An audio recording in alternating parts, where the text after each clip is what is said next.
I appreciate when a book teaches me what I need to know, even if it doesn't look as thick on my shelf. So I think Right. like there's an art to telling a good story to illustrate a point. I think like don't feel the pressure to write 100,000 words if your value is 40,000 words. If there's value in the 40,000 words, then write the 40,000 word book and don't feel the pressure to write the 100,000 word book. Some experts chase attention, but the smart ones build authority. You're listening to the Authority on Demand podcast, where credibility becomes your competitive advantage. Every week, we're pulling back the curtain on how founders and leaders turn expertise into inbound demand through books that position, media that converse, and strategies that actually move the needle. I'm Danielle Hutchinson, your host and Chief Creative Officer at Authority on Demand. Now, let's turn your authority into leverage. So everybody talks about finding your passion and following your dreams, but Jacob Karnes built his entire career on a different principle, mastering what's in front of you, even when it's not what you thought you wanted. Starting at a teenage job that didn't exist, Job spent 10 years at Chick-fil-A, proving that extraordinary careers are built on perfect opportunities. They're built on perfect execution of imperfect starts. So his newest book, Master Your First Job, challenges conventional career wisdom and offers something more powerful, a system for turning any job into your competitive advantage. So we're going to be chatting all about why the job you don't think you wanted might be exactly what you need, and also some exceptional writing tips too. So dive in, get ready. Here we go. Jacob, welcome to the show. Thanks so much for having me. I'm gonna have to steal some of that intro and use it when I do my show or go on other shows. That was great. Thank you.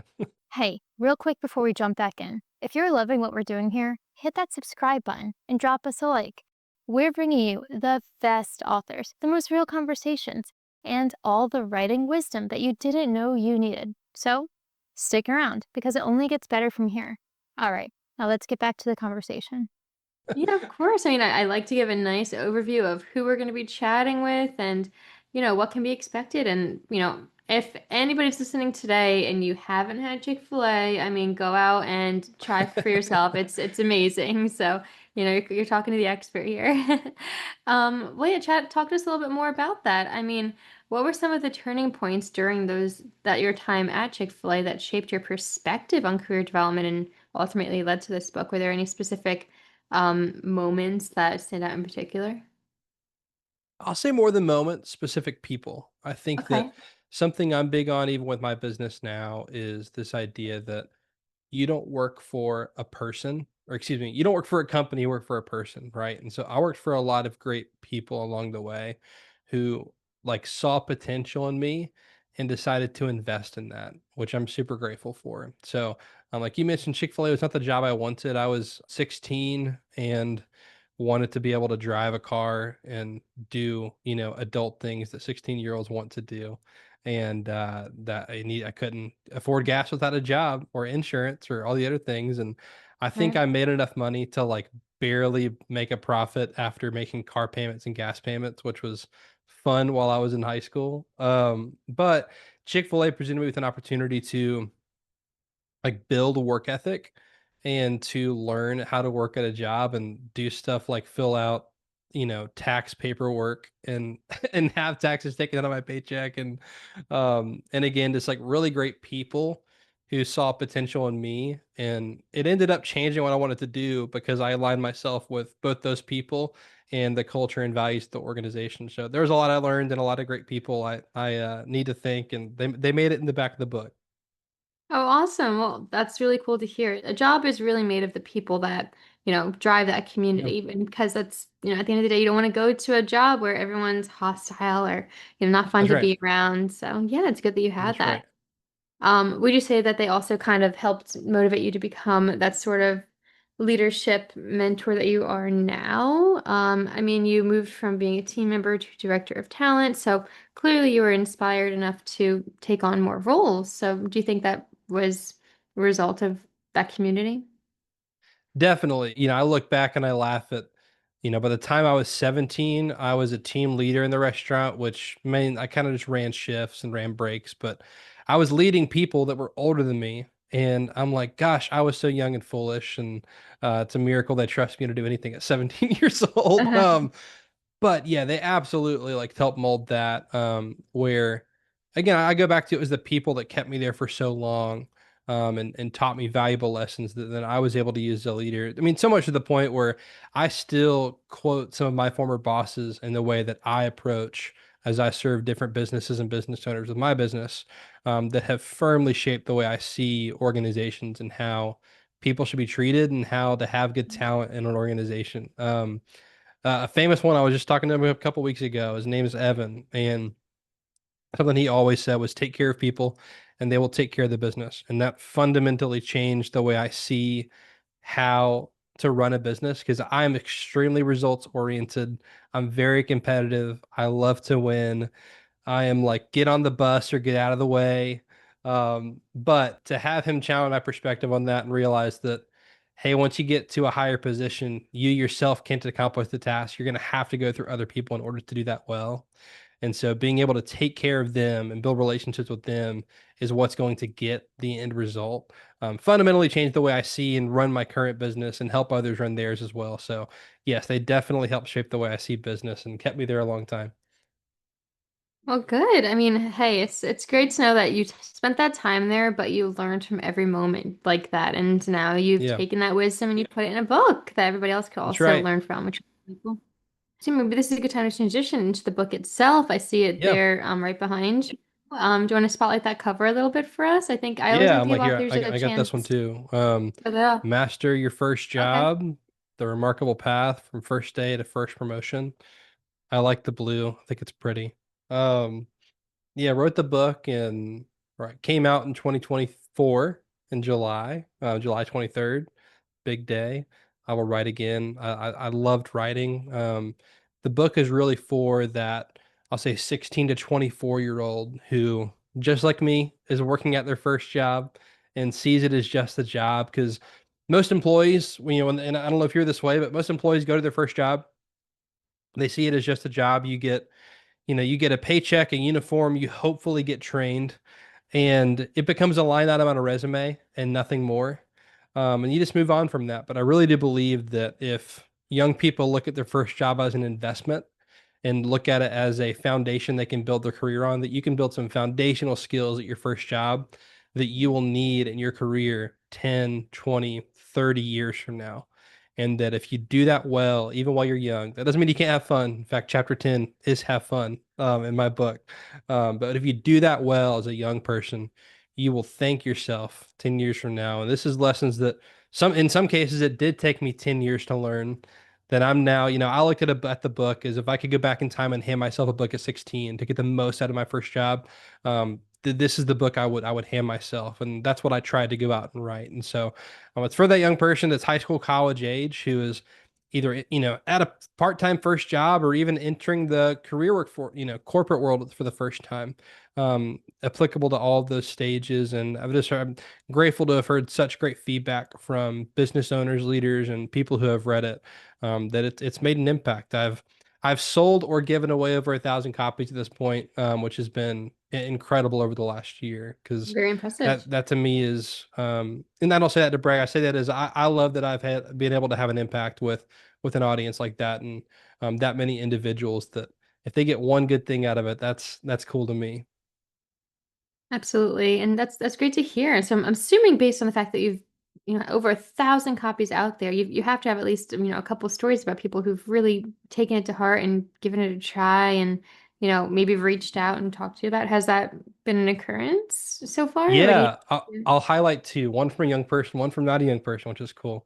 Um, One, a young person was upset with their job performance in that they felt like they weren't getting a lot of clarity as far as how they're doing, and kind of assumed, like, I don't think they think I'm doing a very good job, but they haven't told me. And chapter 7 of the book is called Feedback is a Gift, and it kind of walks through how to give and receive feedback that's actually a gift and not hurtful to the organization. But if you're not getting detailed good feedback, how to ask questions in order to get that. And they used the strategies from the book. They ended up getting really clear feedback on how they were doing. They weren't doing as bad as they thought, but there was stuff people were holding back. And as a result, they were able to improve that and get a promotion, which is cool. I've had organizations implement the feedback strategies across the organization. I'll share a fun story. My mom actually read the book, so bias, but I don't know what she thought the book was going to be, but she told me like I think she read it in a couple days and she said, "Hey, I just want to let you know, like one, the book's good." And I'm like, "Well, you're my mom, you have to say that." And she said, "No," she said, chapter 5 is called Build Your Brand. She said, "You've challenged me to do some stuff even now in my career." She's worked at her company for I don't 30 something years. I don't know. She's like, I'm learning something new now that I need to do better about my personal brand at work and how I'm perceived and how I'm represented that she's putting into practice because of the book. So it's definitely for that young person, but it was really cool to hear someone much further along in their career say, "Oh my gosh, this is necessary to me now," which Right. emphasized that, hey, young people, if you do this now, there's people who are 40 years ahead of you that are like, "Oh, I should have done this then because I'm just now doing it now in my career." So, there's a few highlights. Yeah, and first off, it's great that people do reach out and talk about it. And I recommend Yeah, anybody listening, if you like a book, tell it to the author, let them know. that's And right. yeah, even though it was your mom that you mentioned, it's important because it shows that if it's whatever stage of life you're in, you Yeah, can learn from this. It shows the evergreen, um, I guess, atmosphere around what you're putting through. Anybody can learn, right. and everybody needs it. So. That's right. Awesome. So yeah, just moving forward a little bit to more of the book, and also kind of relating to what you're talking about about young people versus older people. Yeah. Young people think personal branding is about social media. So I think that's a big point in your book. How do you define personal branding in the workplace? Does it have to do with social media or not? Or what differences do you see? Danielle, I'll ask you, what is a brand? I think that's where you have to level set. In your words, what is a brand? I'd say your professional reputation, something like along those lines, perhaps. What would you say? You hit the nail on the head. I think period. It's a brand is how you are perceived, right? It's your reputation. Right. So when you look at companies, I talk about a few in the book, but Disney, Nike, I think, or Apple, these companies that are very well known, have a good reputation. You have feelings about those companies as I say those names, right? If I show a Mickey Mouse logo, Right. people have Everybody knows. feelings associated with that, right? Good or bad, they have feelings associated with that. And so your brand, your culture is kind of who you are as a business, and I'd say your character as an individual is kind of who you are. Your mission's what you do. Your brand is how you're perceived.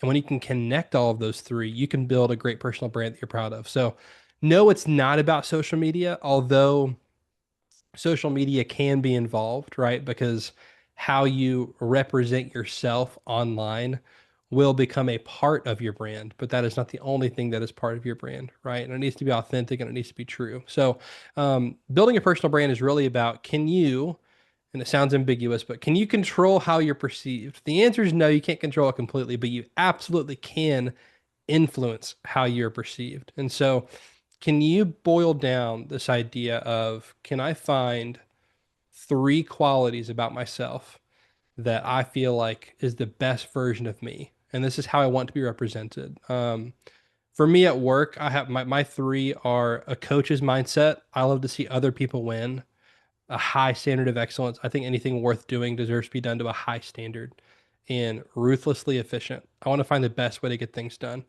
I've set that on the front end. I've then told people around me, this is how I want to be perceived. I've even told clients, this is how I want to come across. Call me out on it whenever I'm not. So I've invited in this accountability. And now I have structure and a standard to say, okay, as I'm doing this project or if I'm doing anything at work, how can I make sure it comes across that this is done to, a high standard of excellence, right? Because I've already set that in the precedent. Because the bottom line is, whenever someone sees, Danielle written down that I get to work with Danielle today on the shift, whenever your name's written down there, Right. people have thoughts and feelings whenever they see your name. That's your brand, right? So, how can you build a personal brand that you're proud of so that when people see your name written down for a shift or your name written down for a school project or whatever it is, that they smile and say, I'm so glad Danielle's at work today because I'm going to get A, B, and C, on the shift. And you can't control that completely, but you absolutely can influence it if you're intentional about it. So that's my encouragement with personal brands. Right. And Much rather have that than somebody who looks at your name and groans and thinks, "Oh, I'm gonna have Yes, to work with this person." So think about how you want to be perceived, right? And that's what branding's all about. that's right. That's right. Right, yeah. So, that being said, are there certain things that are like more obvious than that separate those who get promoted from those who don't, maybe regarding this brand or actions they might take within the workplace? What are some things that really separate the ones who rise versus the ones who stay stagnant? Yeah, I mean, something is definitely involved is intentionality. I think those that raise their hand and show a hunger, right? Like something Patrick Lencioni talks about, the ideal team player. He describes it as hungry, humble, and smart. And so I think doing something like building a personal brand shows a hunger that you want to be doing better, that you're trying something, which, to me is someone who leads other people. I want to see that, right? Like I'd much rather see the person who's like hungry and asking for more than the person who's quiet in the corner. Now, if you're an introvert and you're quiet in the corner, that's fine. You got to find ways to show you want it, right? Maybe it's just your work ethic, right? Like it's that humility. It's that you show up and you work hard every single day, and I'm going to notice that. So I think personal brand definitely is involved with this, and that again, everyone's going to have a perception. No one promotes people they don't like. So I think that's a human thing, right? If you super dislike someone, what are the odds you're going to actually give them more leadership and promote them?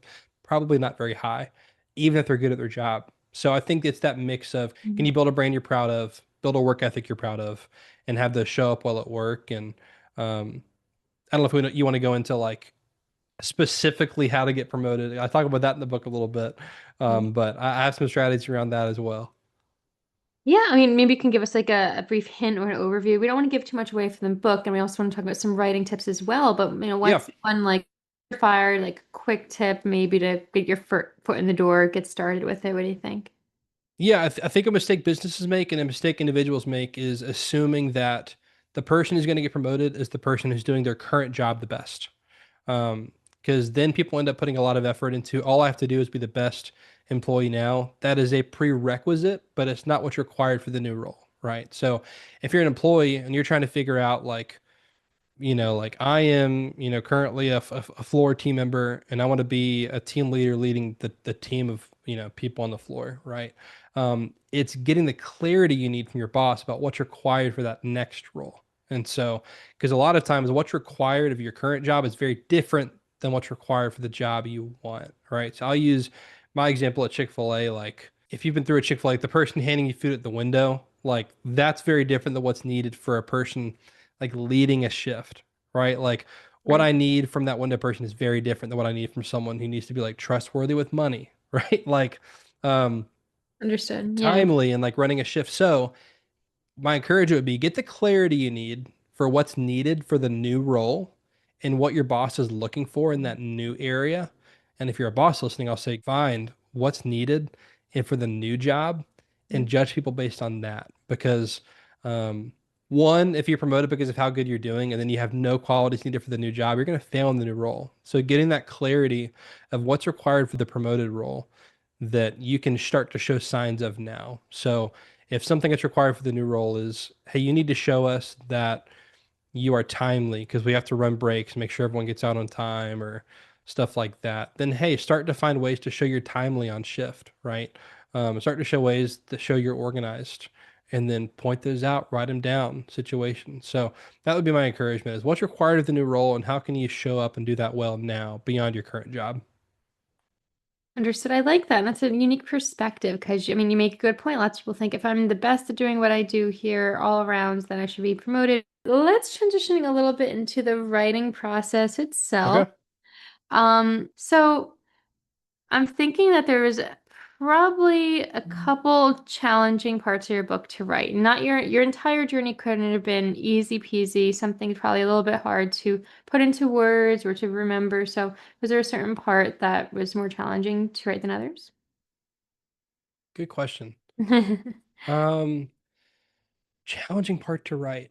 I don't think any situations were challenging to write about. I think figuring out how to structure and like when I worked with my editor, figuring out more like when to share more and when to not was harder than I guess the stories, because I'm very open about the stories I share. I'm very confident and comfortable with what I've done and where I'm going, which I'm grateful for. And um, yes, I don't think any situation was hard to write about. I think more honestly, just getting really in the weeds about like structure and what to include and not. Like I said, I'm very efficient. My first draft, like I left a lot of details out. My some of like my proof editors were saying like, "Hey, how did you feel whenever this happened? Give us a couple more paragraphs about how you felt." Because I always felt like that was wasting time of like, oh, I need to, I just, here's the situation. Let's get moving on to like what I want to teach. And they're like, no, like people are going to connect with it if they know how you felt. Like write a paragraph here. And I was like, oh, that's not wasteful. And they're like, no, not at all. Like people, you need to show and tell. When you're writing a book. So I think that stuff was more challenging than specific situations to write about, if that makes sense. Let's move forward to this then. I'm wondering if you happen to have any advice to other business professionals considering writing their first book. What are some things that you wish you knew when you first got into writing that that you think others could really benefit from? Something I wish I knew. I think I'll go to adding some details. If you're telling a story about what you saw, what you felt is not wasteful. Again, I'm very efficient, and so like I thought that sharing some of those details or here's how I felt whenever this was happening was almost a waste. I think I just read, especially business books, but I'll be real honest. Business books are really bad about having too many words. There's way too many 275-page business books that could have been 100. And so I would encourage people like write the book that's necessary, like show and tell. Like there's a good way to write and tell a story, but I think a mistake I see with other authors that I saw and didn't want to make was I don't think you need 16 examples to make a point. And I think there's a lot of business books that do that. And I'm not calling out any Right. author specifically. I think that when you work with big publishing companies, you got to get a certain number of pages to charge a certain amount for a book. Write the book that people need that will solve a problem, even if it's just 100 pages. And my book's 123 pages. And so my younger audience felt like that was necessary for it to be a short book. But um, I appreciate when a book teach me what I need to know, even if it doesn't look as thick on my shelf. So I think Right. like there's an art to telling a good story to illustrate a point.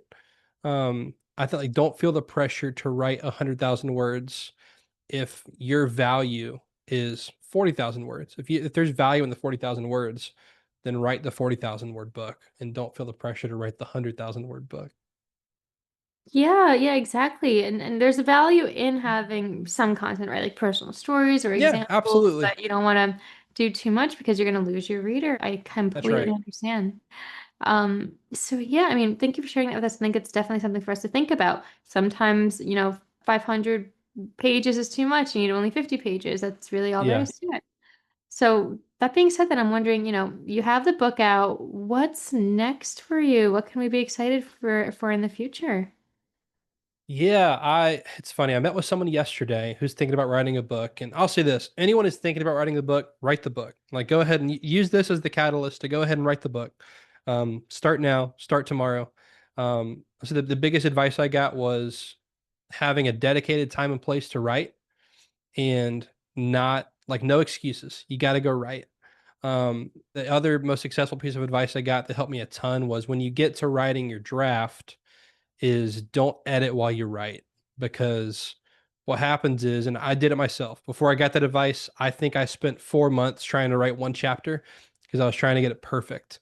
I then wrote my book after I had my mind map and outline. I wrote my book in like right under a month of hour a day, and honestly, it was more than that. But I didn't do any editing while I wrote because I'm like, if I stop to edit, I'm never going to get it done. I wrote the entire thing before touching an edit. But then at that point, I have a fully finished, extremely rough draft of a manuscript, but it's a fully finished manuscript that I can then go and make edits to. So I say all that to say, I met with someone yesterday who was asking me about a sequel, and they were like, "This seems like a series of books you could do, that you could build from." And I was like, "Yeah, I own all the domains for the books I want to write." And I was like, "I've just been toying around with which one, or I had a second idea for a book." So I started today. Actually, it's funny we're doing this podcast.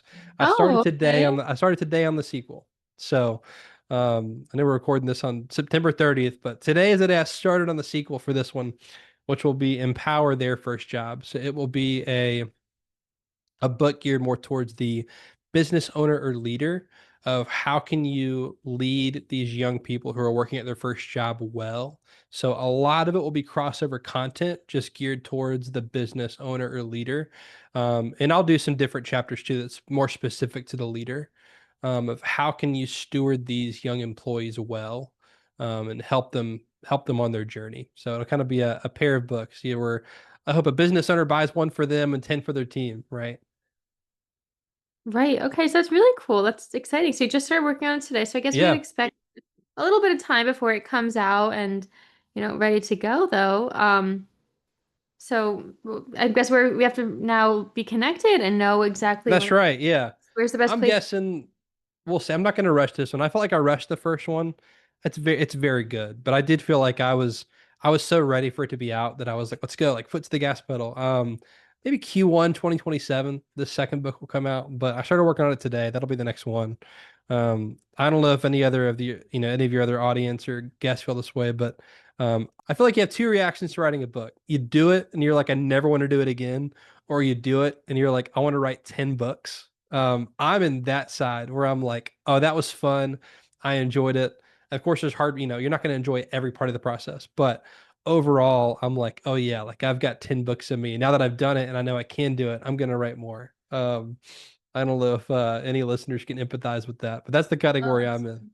yeah, I mean, you write one, it's kind of addictive. You got to keep getting more titles out there. So I'm Yeah. happy that you're passionate about it. That's something that I think a lot of people can be inspired by. Don't stop. It's if you have an idea, get it out there. So perfect stuff. Well, hey, thank you so much for joining us today. I'm really excited to have heard all about your mission and your writing and Yeah. all these tips and tricks. And we're gonna put the links to your book and your site in the description box of this podcast today so people can click on over and get in the know. So perfect stuff. Thank you for joining me. It's been a pleasure. Thanks so much for having me, Danielle. I appreciate it. Of course. And to everybody, if you're also inspired, then again, find Master Your First Job on Amazon. You can click the description links in our podcast today. And if today's conversation sparks something within you, then whether you're mastering your first role or helping others master theirs, reach out to us here at Authors on Mission or to Jacob Karnes and learn a little bit more about how to share your expertise to the world because it has the power to change lives, but only if you're willing to share it and do something about it. So really awesome stuff. Until next time, keep building, keep growing, and keep making your mission matter. We'll see you next time on the Authors on Mission podcast. That's a wrap on another episode of the Authority on Demand podcast. If today's conversation sparked something in you, don't keep it to yourself. Share this episode with a founder or a leader who's ready to stop being the best kept secret in their industry. If you want to turn your expertise into inbound demand, head to authorityondemand.com to see how we help clients go from unknown to in demand.